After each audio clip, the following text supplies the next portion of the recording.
நம்ம சிக்கன் பிரியாணி எப்படி செய்கிறதுன்னு பார்க்கலாம். அதுவும் நான் செய்யலை, இவங்க ஸ்பெஷலாக கெஸ்ட்டு வந்திருக்காங்க, கிருத்திகா. இவங்க பிரியாணி ஒரு நாளைக்கு கொடுத்தாங்க, ஒரு செம்மையாக இருந்துச்சு. அதனால் நான் செய்ய சொன்னேன், செய்கிறேன்னு சொல்லியிருக்காங்க. எங்கள் வீட்டுக்கு வந்து செய்கிறாங்க. பார்க்கலாம் எப்படி செய்கிறாங்கன்னு பார்க்கலாம். ஃபஸ்ட்டு சிக்கன் பிரியாணி செய்கிறதுக்கு முன்னாடி சிக்கனை மேரினேட் பண்ணி வச்சுக்கோங்க. இந்த மேரினேஷனில் என்ன இருக்கணும்னா, தயிர் 2 ஸ்பூன் தயிர், 1 கிலோ சிக்கன், 1 கிலோ ரைஸுக்கு ஒரு 1.25 கிலோ சிக்கன் போட்டிருக்கோம். அந்த சிக்கனில் தயிர் 2 ஸ்பூனு, மிளகாப்பொடி, பிரியாணி மசாலா, என்னோட ஸ்பெஷல் மசாலா பொடி அது, ப்ளஸ் புதினா, கொத்தமல்லி, உப்பு, மிளகாப்பொடி, இதை போட்டு மேரினேட் பண்ணி அங்கே எடுத்து வச்சுக்கணும். ரைஸை ஊற வச்சுக்கணும். இப்போ தாளிக்கிறதுக்கு 1 டம்ளர், நம்ம தான் 6 டம்ளர் ரைஸ் போட்டிருக்கிறேன். 1 டம்ளருக்கு 2 பட்டை, 1 கிராம்பு, 1 ஏலக்காய் தான் நம்ம தாளிச்சுக்கணும். நல்ல எண்ணெய் சூடானதுக்கப்புறம் தாளிங்க, அப்போ தான் டேஸ்ட்டு நல்லாயிருக்கும்.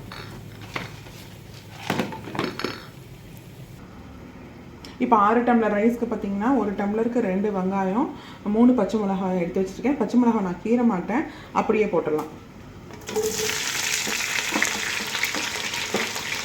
1 டம்ளருக்கு 3 பச்சை மிளகா கணக்கில் போட்டுருக்கோம். 1 டம்ளர் 3 பச்சை மிளகா, ப்ளஸ் வந்து பெரிய வெங்காயம், 1 டம்ளருக்கு 2 வெங்காயம்.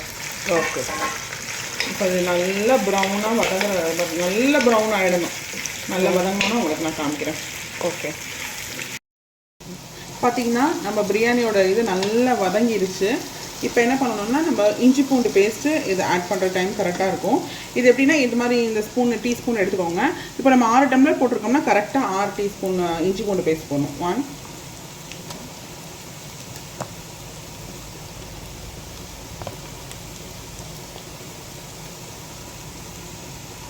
6 ஸ்பூன் போடணும். 6 ஸ்பூன் போட்டு நல்லா இது இன்னும் நல்லா வதங்கணும். இது நல்லா ப்ரௌன் கலராக ஆற வரைக்கும் இது பாட்டு வதங்கட்டும். வதங்கிருச்சு. இப்போ நம்ம வந்து இது கொத்தமல்லி, புதினா,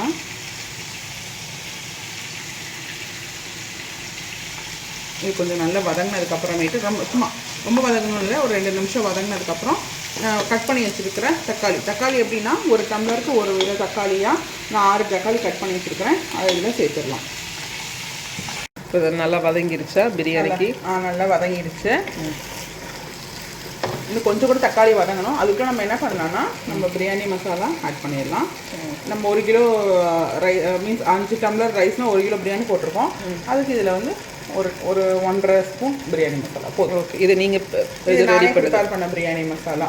இது எப்படி அளவுனா, 100 கிராம் பட்டை, 50 கிராம் ஏலக்காய், 25 கிராம் கிராம்பு போட்டு வறுத்தும் பொடி பண்ணலாம். வறுத்துனா ரொம்ப வறுத்து இல்லை, கடாயை சூடு பண்ணி அப்படியே போட்டு பொடி பண்ணி வச்சுக்கலாம். இல்லைன்னா வெயிலில் வச்சுக்கிட்டும் வறுத்துடலாம், பொடி பண்ணிடலாம்.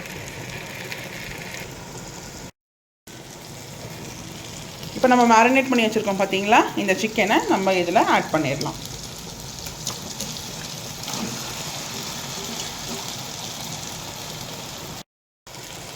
சிக்கன் நல்லா வெந்துடுச்சு. இப்போ பாருங்க, நல்லா வேகலை, ஜஸ்ட்டு வந்து நல்லா இதாக இருக்குது. இப்போ தண்ணி ஊற்றி நம்ம க்ளோஸ் பண்ணி உப்பு செக் பண்ணிக்கணும். உப்பு எப்படி செக் பண்ணணும்னா, உப்பு நம்ம டேஸ்ட் பண்ணி பார்க்குறப்ப அந்த தண்ணி கறிக்கணும். அப்போ தான் ரைஸ்க்கு கரெக்டாக இருக்கும். இப்போ வந்து தண்ணி எப்படி ஊற்றுறோம்னா, நம்ம ஊற வச்சுட்டதுனால பாஸ்மதி ரைஸ் தான் ஊற வச்சுருக்கணும். பாஸ்மதி 1 டம்ளருக்கு 1.5 டம்ளர் தண்ணின்ற கணக்கில் நம்ம ஊற்றிக்கலாம். ஊற்றலாமா தண்ணி? இப்போ நம்ம அந்த தண்ணி, நம்ம அளந்து வச்சுருக்க தண்ணியை நம்ம இதில் ஊற்றிடலாம். ஊற்றிட்டு மூடி போட்டு க்ளோஸ் பண்ணி வச்சிடலாம். தண்ணி இப்போ நல்லா கொதிச்சிருச்சு. நம்ம அந்த அரிசியை போட்டுடலாம். அந்த தண்ணியோட ஊற்றுறோம் இல்லையா, அதை அளந்து தான் நம்ம தண்ணி ஊற்றிருக்கோம். கரெக்டாக.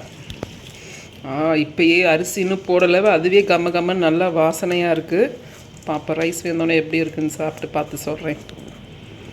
ஆக்சுவலாக நான் வந்து சீரக சம்பா அரிசியில் தான் பண்ணுவேன். ஃபர்ஸ்ட் டைம் நான் பாஸ்மதி ரைஸில் பண்ணுறேன். பார்க்கலாம் எப்படி இருக்குன்னு. இப்போ வந்து நம்ம வந்து கொஞ்சம் லெமன் ஊற்றி, கொஞ்சம் கொத்தமல்லியும் போட்டுட்டு, கொஞ்சோண்டு நெய் ஊற்றிட்டு தம் போட்டுடலாம். ஓகே. யூஸ்வலாக நான் தம் அடியில் ஒரு தோசைக்கல் போட்டு தான் போடுவேன். என் ஃப்ரெண்டு கிட்ட அது இல்லை, ஸோ அப்படியே தம் போட்டுடலாம். ஸ்லோவில் ஒரு 10 மினிட்ஸ் அப்படியே க்ளோஸரில் வச்சுட்டோம்னா முடிஞ்சிட்டு. கொத்தமல்லி போட்டு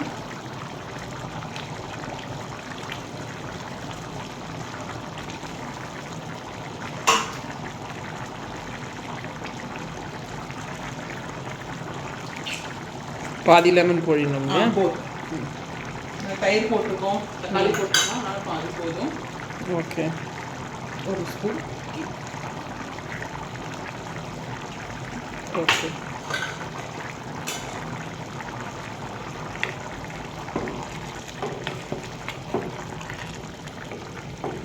இந்த ரைஸ் வந்து ஒயிட்டனிங் காஷ்மீர் சில்லி இது போடுவீங்க இல்லையா? ஆமாம், அதனால கொஞ்சம் கலர் கம்மியாக இருக்குது. காஷ்மீரி சில்லி போட்டால் கொஞ்சம் நல்லா கலர். ஓகே. இதுக்கு நல்லா தான் இருக்கும் இது கூட.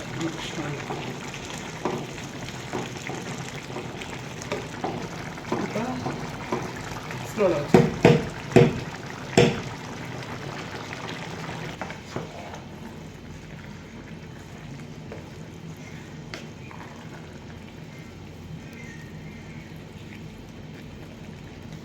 இப்போ தண்ணி வந்து கொஞ்சம் நல்லா சுண்டணும் இல்லையா? கொஞ்சம் இருக்கணும், சலசலன்னு இருக்கும் போது தம்மில் வைக்கணும். தம்மில் வச்சிடணும்.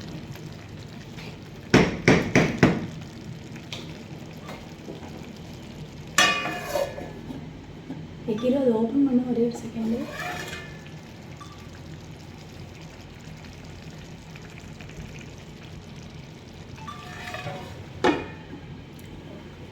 வெயிட்டுக்கு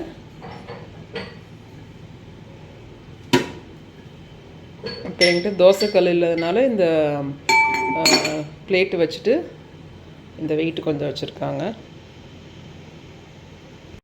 கொஞ்சம் அச்சீவ் ஆகலை, it's okay. But biryanis taste பண்ணி பார்க்குறீங்களா விஜி? சூப்பராக இருக்குது பிரியாணி. நல்லா அரிசிலாம் மலர்ந்துருக்கு.